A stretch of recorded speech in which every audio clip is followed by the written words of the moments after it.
Welcome, ladies and gentlemen, to The Truth About Spinal Decompression, presented by Dr. Rappe, DC, the Valley's only certified decompression therapy practitioner. Hello, ladies and gentlemen, that's me. My name is Dr. Rappe, and yes, that's true. I am the Valley's only certified decompression therapy practitioner. So first, before we get started here, let's talk a little bit about what's available out there. You know, most of the patients that I see in my office come in and they're taking all kinds of drugs. They have been for a long time. And the reason is because their medical doctor doesn't know what else to do for them. They're in pain. They give you pain pills. They give you muscle relaxers. And so that's what they know how to do. They don't know any different. And when I talk to my colleagues out there, my medical doctor colleagues, they say they're frustrated. They don't know what else to do. And so at some point in time, they'll ship you off to somebody for an epidural injection, or you'll go to an orthopedist and they immediately say, oh, you need surgery. Well, that's what an orthopedic surgeon does, is surgery. And so those are really your choices. And so what's important about this PowerPoint that you're watching is it's, number one, it's educational. It's going to teach you more about spinal decompression than you knew before. Number one, it's going to eliminate some of the myths that are out there, because there's a lot of myths. You know, I spent extensive amount of time doing a postgraduate course to become certified as a certified decompression therapy practitioner. No one else in the Coachella Valley has done that. And it's really important for you to understand that not all doctors are the same. What I'm saying is that I want you to learn and understand today as you watch this that not all doctors out there who are offering spinal decompression are the same. It's very straightforward. You've got one doctor tells you he's got some special machine and all machines are the same, and another doctor's trying to say, as seen on Dr. Oz, and he's trying to get you to use that as a motivational tool to come into his office. Don't listen to the hype and the hyperbole. What you're really interested in, if you want spinal decompression or at least a consultation, you want to see the best of the best, and that's me. You're looking at my picture, I'm the guy. And again, I'm the only certified decompression therapy practitioner in the Coachella Valley. Now, let's go back and look at a little bit more about who am I. My name is Dr. Rappe. I graduated in 1989 and received my doctorate degree in chiropractic. And since that time, I've traveled the country extensively, training with other doctors to become a certified decompression therapy practitioner. I also received postgraduate studies in high-powered laser therapy, functional endocrinology, functional nutrition, functional metabolic testing, functional blood chemistries, and I became a certified functional medicine practitioner as well. So you can see that my education is much more advanced. When I evaluate a case in my office, I don't just look at them from a mechanical standpoint. I look at them from all different directions. The other doctors in the area that might be doing spinal decompression, most of them got their training on the equipment from the guy who dropped it off, the delivery guy. And so what's really important to understand is we're not all the same. And so I'm going to toot my horn a little bit there and tell you that I have some postgraduate studies. Here's my certification right here. And so you can see that I did go many years ago. I've treated thousands and thousands of patients. Let's look at the cause of spine pain. These are some of the generalized or some more common causes that we see. Degenerative disc disease, herniated and bulging disc, osteoarthritis, spinal stenosis, facet syndrome, radiculopathy, and sciatica and neuritis. There's different types of disc pain in the neck and shoulder and arm pain, numbness, tingling, and burning in the arms. That typically comes from a disc bulge in the neck and or a compressed disc in the neck. Low back, same thing. If there's a compressed disc in the low back or a disc bulge, herniated disc, so on and so forth, you may have tingling and or burning in the legs. Sciatica is classic. You may also experience difficulty walking, standing up from a seated position, some of those as well. Sciatica is very common. The different types of disc pain includes mild, moderate, severe, and extreme pain. Let's look at what your medical options are. I mentioned earlier epidural injections. There it is at the top of the list. Epidural injections and medications. For the most part, those are just pure Band-Aids. Surgery, we're going to talk in a little bit about surgery. For the vast majority of surgeries in my 25 years of experience with the people I've seen and the research shows, the vast majority of them don't work. They fail, and you end up having 2 or 3 surgeries. Physical therapy has a really minimal benefit, and the reason is because before they correct the underlying cause, they already got you into some kind of a rehab program that actually flares you up and makes you worse. And this is my favorite. Learning to live with it. I love this one. I hear this all the time. Learning to live with it. And so that's just sad that a doctor would just get to the place where he's so fed up with what's wrong with you that rather than send you to someone like me, who this is what I do every single day for the last 25 years, and I'm good at it, obviously, that he'd just say, learn to live with it. So let's look at some of the research out here. Epidurals, after 50 years, are proven useless. The Journal of the American Medical Association. Epidural injections and corticosteroids is a standard medical practice for patients with low back pain and sciatica. Although it is a treatment that has been routinely given to patients for the past 50 years, researchers have only now discovered that the procedure is virtually useless. It's really a Band-Aid, ladies and gentlemen. It covers up the pain. When the medication they squirt in there wears off, you're back to where you were. It doesn't address the underlying cause. That's what I do. Let's look at the next one. Epidurals have a short-term benefit of which lasts 2 to 6 weeks maximum. But the American Academy of Neurology states that it is no longer recommending the treatment. The change of heart is based on a study of 300 patients with back pain. It was found that the epidural steroid injections offered no long-term benefit. There were no pain relief or improved movements in 24 hours, nor again at 3, 6, and 12-month intervals. The only improvement was recorded between 2 and 6 weeks. Overall, epidural injections did not help the patient in his or her day-to-day functioning, his or her need for surgery, or his or her long-term pain. What do we say about surgeries? Are surgeries successful? The world of spine medicine, unfortunately, is producing patients with failed back surgery syndrome at an alarming rate. Despite a steady stream of technological innovations in the past 15 years, from pedicle screws to cages and artificial discs, there is little evidence the patient outcomes have improved. That's just astonishing to me. They do surgeries like crazy. Also, startling new study reveals that back surgery has failed 74% of the time. That's an absolutely amazing statistic to me. 85% of all medical procedures and surgeries are scientifically unproven. This is not me saying it, it's the British Medical Journal. Does pain go away on its own? One of the biggest myths about pain is it just goes away. That's just not the way it works. It's not true.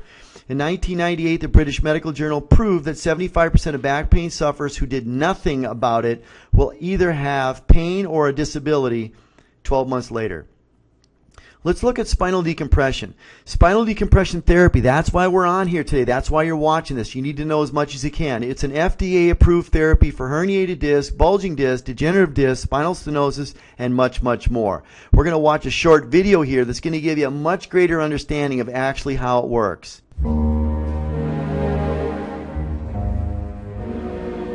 Millions of Americans each day count on good health to conduct their daily lives, at work, during recreation, and with family.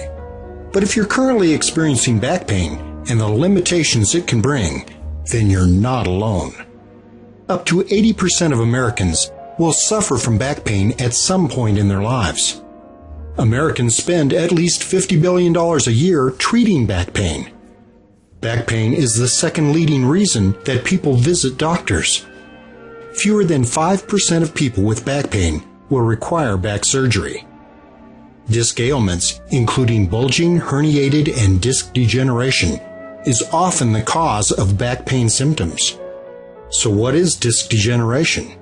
As we age, the water and protein content of the disc begins to change, causing the weakening and deterioration of the disc material. When the outer layer of the disc, called the annulus, weakens, and the inner gel-like substance, called the pulposus, begins to push outward, this is often referred to as a bulging disc. Symptoms may begin to appear when the bulging disc extends past the annulus and makes contact with the spinal canal or nerve root. This is referred to as a herniated disc. Even though a disc may bulge at any location of the spinal cord, the majority occur in the lower lumbar area. Let's animate the process. Here we show an axial or top-down view of the disc and vertebra, and we identify the annulus and pulposus. Now we will animate the occurrence of a centrally bulging disc and then a herniated disc. Notice that under the stress, the annulus may weaken over time and eventually herniate or rupture without proper care.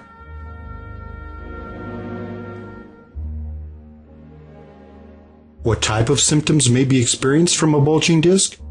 A bulging disc in the lower lumbar area of your spine may cause pain to radiate down one or both legs, which is a condition called sciatica.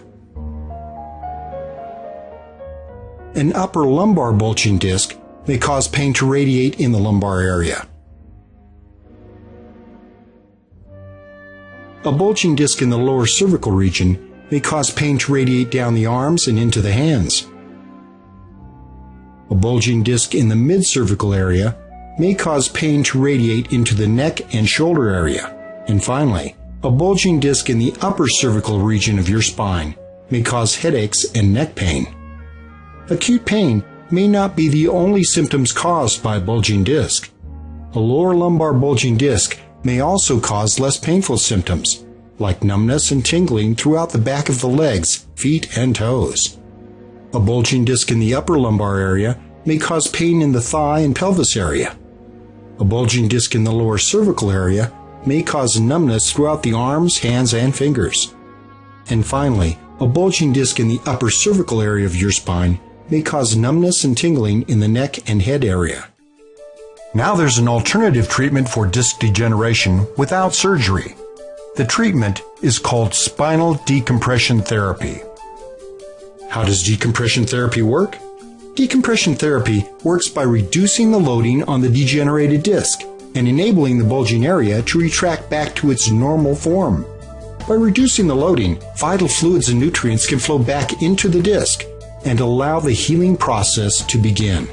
Let's animate the decompression process on a bulging disc within the lumbar area. Notice that with decompression therapy, the disc can retract to its natural form and normal height is restored. Now let's look at a lateral view. As vertebral pressure on the disc is reduced, we can see that the bulging area begins to retract back to its natural form. This disc now has the opportunity to absorb vital fluids and nutrients, while the outer layer or annulus begins healing. Once again, we'll revisit the axial or top-down view of the disc. During the healing process, the disc retracts, and we can see the fine tears in the annulus can begin to heal.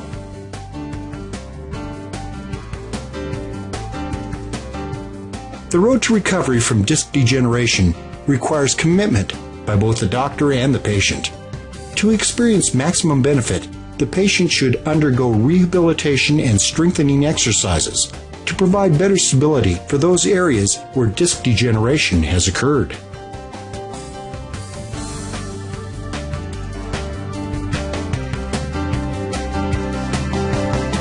Okay, that was a great video. Appreciate you guys watching that. That should have given you a ton of information. It's really important you have this information prior to coming into my office so that we have a full understanding of spinal decompression and how it works. So what makes Dr. Rappe so different? Here's my list. Dr. Rappe is the Valley's only certified decompression therapy practitioner. I've said that numerous times. Dr. Rappe uses advanced proprietary spinal decompression protocols he has developed over 25 years of experience and thousands of decompression treatments provided. Honesty, integrity, and results. What that means is I get great results because I approach spinal decompression in a completely different manner. As a certified decompression therapy practitioner, I start with a minimal number of treatments to see if the therapy will actually work for you first. Rather than let's give you 80, 90 treatments, in my office we're going to start with a small number of treatments to see if you're actually going to benefit. If you do, we can always add more and move up from there. What does the research say about spinal decompression? A medical study found patients went from moderate painful to almost no pain with decompression treatments. Those that took pain pills improved less than 5%. 86% of a 218 patient study who completed decompression therapy reported resolution of their symptoms. We thus submit the decompression therapy should be considered first before the patient undergoes a surgical procedure which permanently alters the anatomy and function of the affected lumbar spine. For those of you out there who are thinking about surgery, who've been told you have to have surgery, pay close attention to this. The Journal of Neuroscience Research, I'll read it again. We thus submit that decompression therapy should be considered first before the patient undergoes a surgical procedure which permanently alters the anatomy and function of the affected lumbar spine. That's incredibly important. Your orthopedic surgeon isn't going to tell you that because they make money off of doing surgery, just like the drug companies make money off of doing drugs. The next, quote, vertebral axial spinal decompression was successful in 71 of the 778 cases. Journal of Neurological Research. Quote, good to excellent relief in 86% of patients with herniated discs. The American Journal of Pain Management. Quote, decompression therapy reported a 76.5% with complete remission of pain and disability. Rio Grande Hospital Department of Neurosurgery. Quote, patients reported a mean 88.9% improvement in back pain and better function. No patient required any invasive therapies, i.e. epidural injections or surgery. The American Academy of Pain Management. What about other doctors? What do other doctors say? Quote, neurologists like myself have long known that we should do everything possible to help our patients avoid back surgery. Now, with spinal decompression therapy, we finally have an effective way to treat back pain without surgery. The vast majority of even our worst cases experience significant, long-lasting relief if they complete the entire treatment regime. Anyone who says this is experimental doesn't know what they're talking about. End quote. Orlando McDonald, MD. How about some other doctors? Here's another one. Quote, we have treated thousands of patients who have experienced long-term pain-free healing because of decompression therapy. With non-surgical decompression, we offer real modifications to the patient's disc disease process and rehabilitation of the neuropathic and mechanical symptoms. Rather than just offering palliative care, I use it for myself and it's worth its weight in gold. Paul Fisher, D.O. Ask yourself the following questions. What would life be like if I were able to reduce or resolve my pain? How has my pain affected my life, my relationships, my ability to work, my ability to have fun? On a scale of 1 to 10, how motivated am I to reduce or resolve my pain? This is very important because I'm a very, very busy office. I see a lot of patients and I only have so many spaces available in my office. So it's really important. I want to work with those people who really, really want help. If you're a 7, 8, 9, or a 10, I'm the guy for you. This is the office for you, and I have the program that are going to get the results you're looking for. If you're a 2, 3, 4, or 5, then I suggest that this isn't the place for you. What's next? Well, what's next is I do a qualification evaluation in my office. I want to see if you're qualified to do the process that I have in my office. Again, I'm the Valley's only certified decompression therapy practitioner. So here's how it works. First things first, to see if you're a candidate, we do a candidate evaluation. There's going to be a consultation with Dr. Rappe to discuss your problem and answer all the questions that you may have. I will thoroughly explain the program as well as my specialized treatment protocols that are used nowhere else in the Coachella Valley. These are proprietary to my office. I will complete a laser qualification case history and questionnaire. The reason I do this is because I use a high-powered laser in my office in conjunction with decompression therapy. That's what sets me apart from everyone else. That's how I get the amazing results that I get in my office. In addition to that, I'll complete a dietary and nutritional evaluation. Why? Because as a functional medicine practitioner, I want to know what other dietary habits or nutraceuticals may be impeding or keeping you from recovering. It's really important. So I'll do a complete analysis of your diet, which may or may not be contributing to your issues. I will determine if you need to make any adjustments to your diet and or supplementations. I may recommend additional supplementations, one that I feel are better to help you with your inflammation. Inflammation is a huge part of low back pain. And lastly, I want you to bring any recent blood work that you might have in, because there are some things in the blood work that might help me understand why you're not getting better. Once we have all this information, then I'll put together what's called a plan of action. A plan of action is very important. How do we move forward? What are we going to do? How long are we going to do it for? When are you going to come to the office for treatment? What activities are we going to curtail possibly? After I've presented this plan of action, if you choose to move forward, we'll talk about what the financings are. I'll have my My financial consultant will come in the room and discuss the plan of action that Dr. Rappe has written out for you and what the financial issues are. The cost of the consultation is normally $287, but because you watched this video prior to coming to my office, and trust me, we'll know if you've watched it or not based on the answers to the questions that I ask you, I'm going to reduce that fee to $50. So it's very straightforward. For $50, I will go over your information. I'll read your MRI and tell you what I think is going on. I'll evaluate whether you're a candidate for this treatment or not, give you a length of treatment and a plan of action and how to move forward. Again, if what I've said today makes sense to you after watching this PowerPoint presentation, if you want the best from the best, this is the place. Call now and make an appointment. Don't wait. Don't put it off any longer. Don't make up any excuses. I've got family or friends coming in. Call now to make an appointment. 760-777-4177. Limited space available.